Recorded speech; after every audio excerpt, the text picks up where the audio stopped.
Hey guys, thanks for clicking on this video. So in this video we're gonna learn how to read anyone instantly, and this is gonna be a part 1 video, and the tips in this video have been taken out from a book called What Everybody is Saying. So before we dive into the topic, I need you guys to know something. Knowing these things are as important as foundation to a building.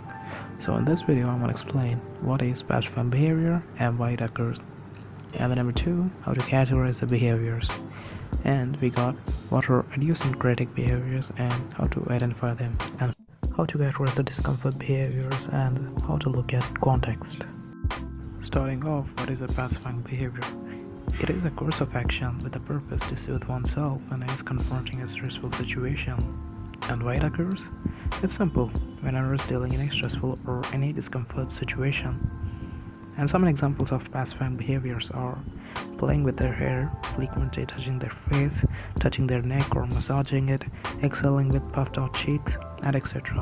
Look out for an individual touching his neck or placing his finger on his neck dimple, because this area is rich with nerves, including the vagus nerve, which when massaged will slow down the heart rate.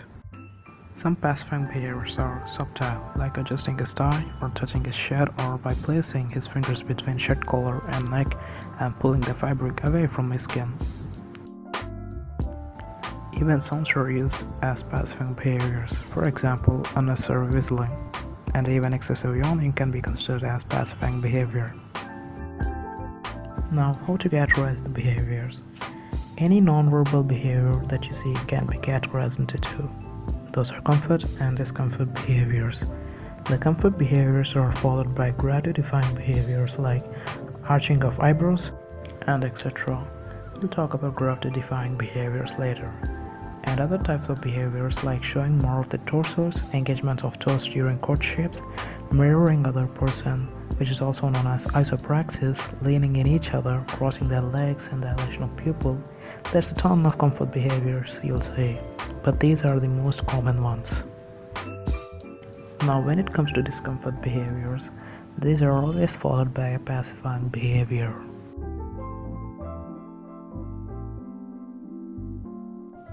Thirdly, now what do I mean by idiosyncratic behaviors?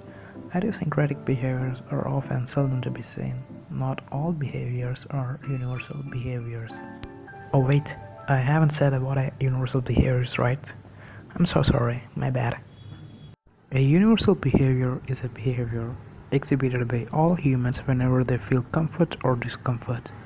To put it in plain, these behaviors are same for everybody.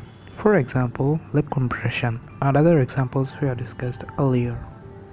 Idiosyncratic behavior is the exact opposite of universal behavior. For a case of idiosyncratic behaviors, these behaviors are a little difficult to notice when compared with universal behaviors. To know a person's idiosyncratic behaviors, we need to study their behavioral pattern, and you can't possibly study it within the first time you have just met them. These behaviors are different for everyone and possessed by different individuals. Let's just take an example. There's a child, his name was John, and his exams are coming near, so he started to scratch his head whenever he's studying. And there's his classmate Mark. Whenever studying, he bites his nails and chews the pen. So the common theme among both of them is stress, nervousness, and lack of preparation for exam. But two different behaviors. This is what an idiosyncratic behavior is. To find out a person's idiosyncratic behaviors, we need to get to know the person first and look within the context. Now, as mentioned earlier, a discomfort behavior is always followed by pacifying behavior and 3 F's. What are 3 F's? 3 F's are fight, flight, and freeze. Let's just say when a snake slows down your leg, what do? Do you dance or what? You just freeze, right? You just stop doing whatever you're doing, right? Now that's an example of freeze response. You see an angry Rottweiler coming towards you. What do? Do you stand there like a rock and do nothing? Hell no, nobody does that, right? You just run away. Now that's an example of flight response. To put it in plain, it's run or die response.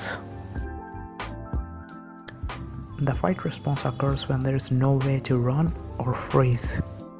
Now, when it comes to flight response, let's just take an example. Some people, instead of running away, they tend to fight back whenever they feel threatened. That's an example of fight response. The guy in the above clip tried to fight back instead of running away, And that's a fight response. If you guys want to know more about fight or flight response, I'll leave a link in the description box down below. Any discomfort behavior can be subdivided into these three responses. For example, ventral dying, which means a person turns away his torso or placing some objects between them and turning their feet away from the person to the exit, comes under fight and flight response respectively, and for freeze, it's much easier to identify. Let's say a kid swings his arms and there's always a bounce in his walking whenever he's around his friends, but when he restricts the arm movements around an adult, that might be the worst case scenario. Lack of arm movement is a freeze response and may indicate any child abuse. Always look out for this one, especially around the children. Not only restriction of arms but sudden freeze reaction to a particular question can be indication of discomfort, and that topic needs furthermore attention. Another example of freeze response could be turtleneck effect, where the person's shoulders move towards his ears in such a way that you can see his neck, and it usually indicates insecurity and discomfort. Always remember, any discomfort behaviors can be categorized into these three responses: fight, flight, and freeze.